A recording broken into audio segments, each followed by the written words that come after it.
What makes Oleksandr Usyk so hard to beat? And what makes him such a master technician in the squared circle? Today on Boxing Life, I'm going to break down Usyk's unique boxing style, along with the skill set that has helped him dominate as an undisputed cruiserweight champion and then conquer the heavyweight division.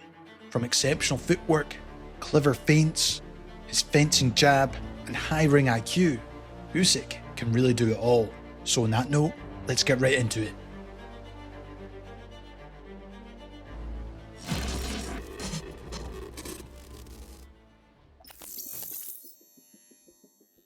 Usyk's footwork is widely regarded as the best in the heavyweight division.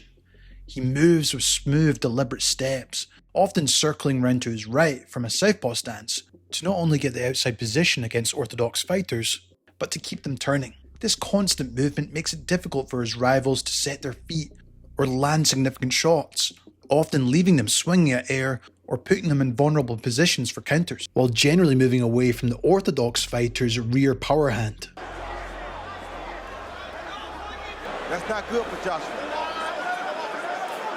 There you go. He rarely stays in one place, instead stepping in at angles, landing quick combinations, pivoting out to the blind side before a counter comes.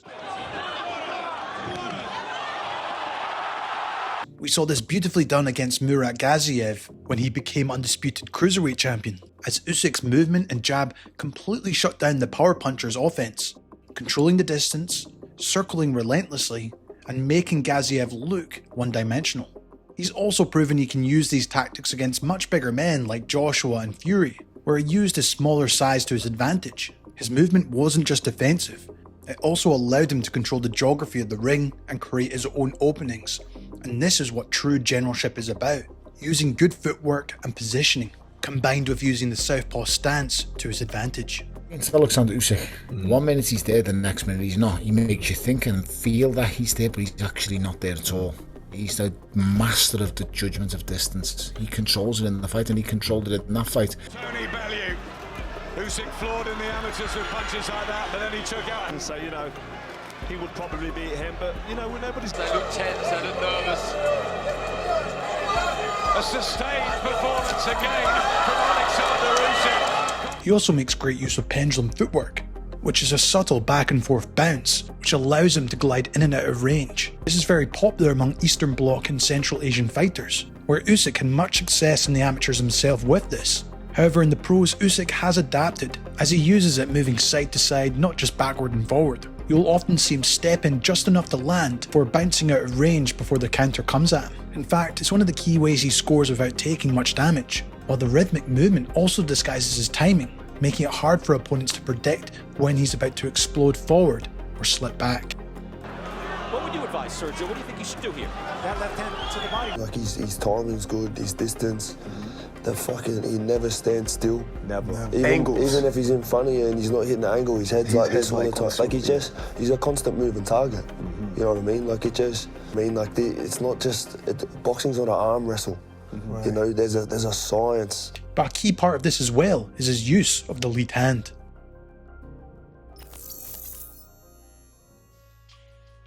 One of Usyk's defining weapons is that active lead hand, which he uses for feinting, range management, and controlling rhythm. He's constantly probing or pawing with his jab, not just to land, but to measure distance and provoke reactions. A chess-like approach that draws opponents into his trap. One of the southpaw tricks Usyk often uses is circling his lead hand, both as a feint and distance gauge.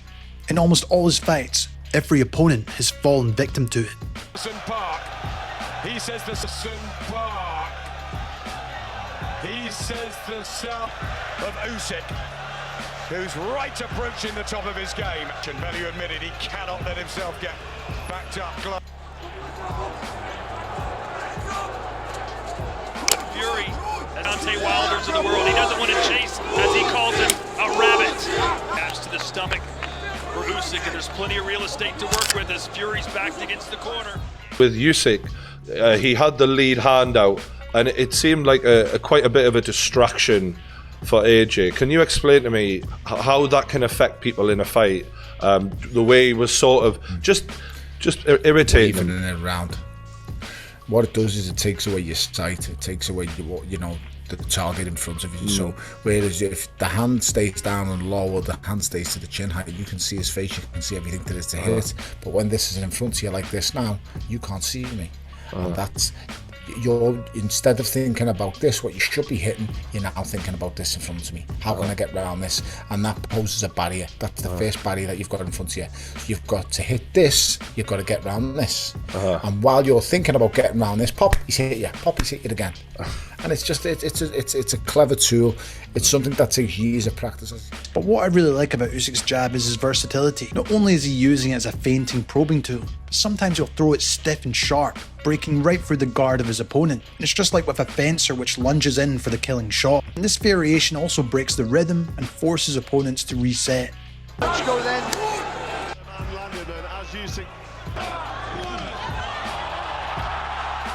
Successful. And for you kids out there, And from Breedis. Fury trying to find a double success. Furthermore, this stiff like spear jab also helps him penetrate guards, as he throws it in a vertical motion with the thumb facing up, whilst also throwing it from a lower position where the opponent can't see it coming.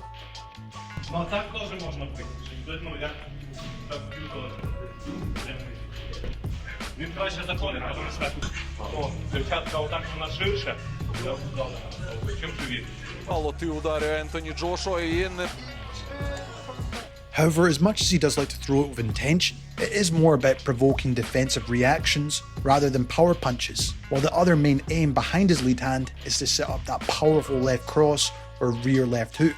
He's very intelligent at using his lead jab to create distractions for better positioning and angles, placing his lead foot on the outside before firing those heavy left hands down the line of his opponent. And this is definitely a combination of his lead hand and footwork.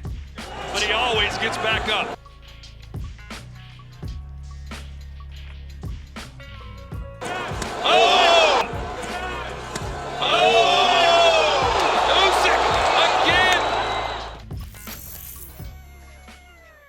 Usyk isn't known for his one-punch knockouts, but his power is definitely cumulative. Built on accuracy, timing and volume, he lands with surgical precision, exploiting defensive gaps with clean, well-placed shots. As I just mentioned before, his jab is a key part in setting up his bigger shots. However, when he does let his hands go, he has fluid combinations that mixes in touches with power shots, sometimes throwing lighter shots before throwing a hard left through or around it.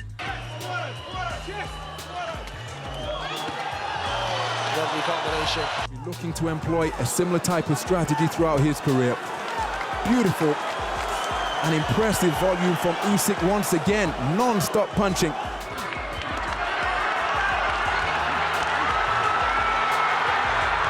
тут ніякого бруду. Тут абсолютна повага. It took him off, Fury. The speed of Oleksandr Usyk, a minute to go. But here comes Usyk, trying to finish strong. Lefts from Usyk. This method keeps opponents guessing and limits their counters. We saw him use this beautifully in his rematch versus Joshua and his KO over Bellew, where the lighter shots give way for those bigger punches, particularly that left hand he has. Putting on the performance of a lifetime. Back on the legs. Another aspect I must talk about Usyk is how he sets up his accurate wide rear hook, where he actually uses the pendulum motion of his footwork to generate the weight transfer for the big shot with the left hand. Sometimes he'll use a throwaway lead hand before throwing the rear left hook, which can be truly devastating. He wants to walk Usyk onto a shot. Walk Usyk onto a shot. Under the eye there of Tyson Fury right in the corner, and it's probably from that shot there from Usyk. That shot. Yeah, he's got a mouse under his right eye, and who knows how big that's going to grow over the next. Usyk has even jokingly called this punch Ivan, after getting his knockout against Daniel Dubois in the rematch with it. There's a punch named Ivan. Yeah, left. Oh, you know already. Left hook. Yes. Hook is like this hook, and back Ivan. Yeah, it's Ukrainian name. Yeah, Ivan is is like a big guy who living in a village and work in farm. He's like a big guy, like a Cossack. And what is your name? My name is Ivan. Yeah, it's a hard punch. Yeah, Ivan. from Usyk.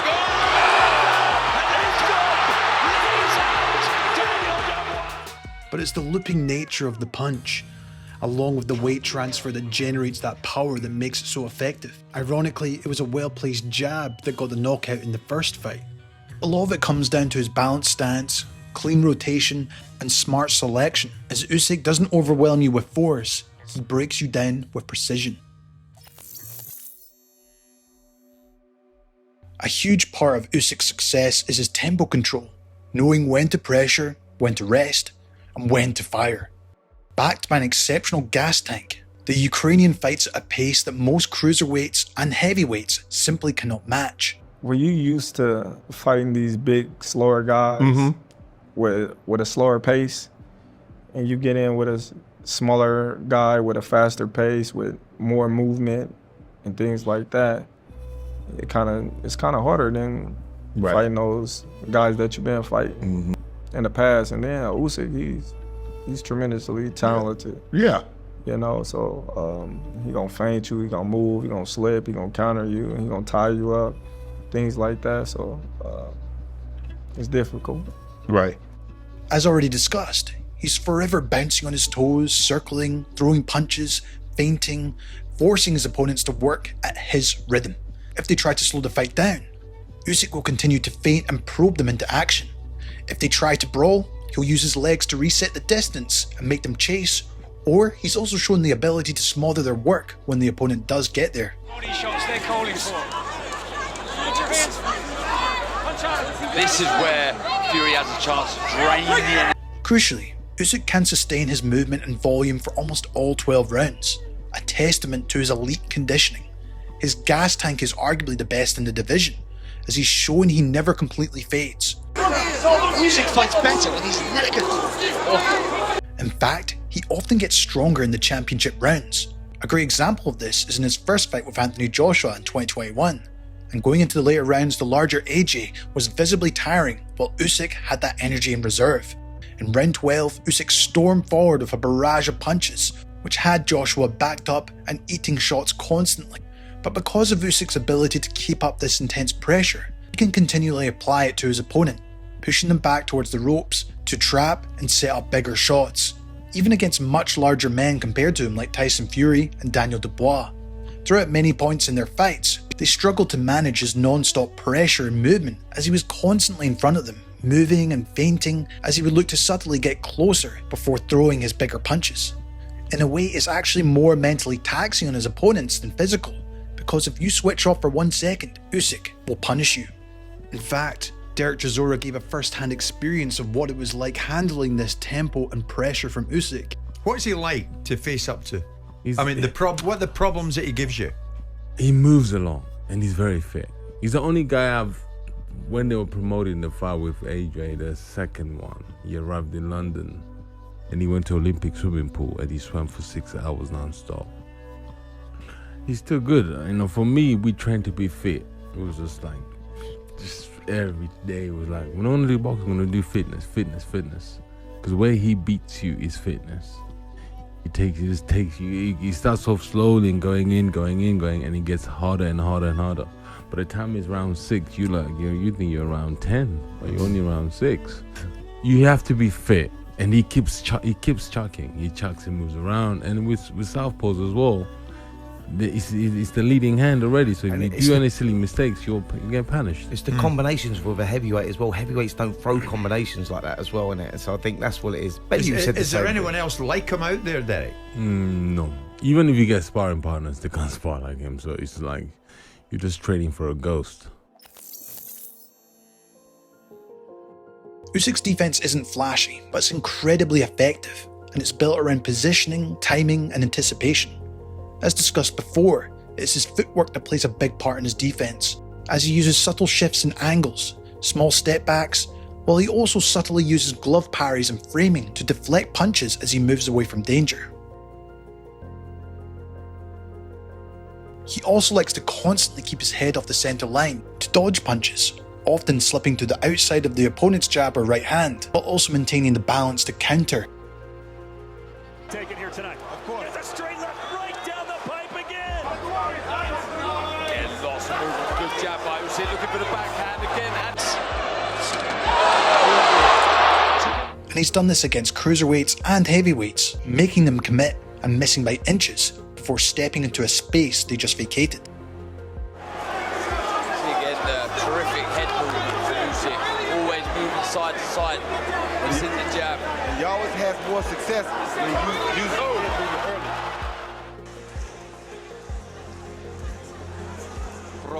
When he is pushed back, Usyk will go into his high guard sometimes, but he doesn't just shell up. He'll also use waist movement and look to smother his opponent's pressure, making it more difficult for them to land clean. To sum up, Usyk's defense is active and intelligent, not just avoiding damage, but turning missed punches to not only counter, but to control the ring. And these guys are not letting us stand. Fury's in trouble. The big fella, the Gypsy King, is rattled. If there's one area opponents try to exploit, it's Usyk's body. As he's a fighter that's constantly moving and has a high work rate, Usyk can sometimes leave his midsection exposed, especially when circling out to his right or exiting exchanges. Body shots are one area where his opponents have found occasional success, and throughout his career he's often looked visibly uncomfortable, even when on the borderline of his belt.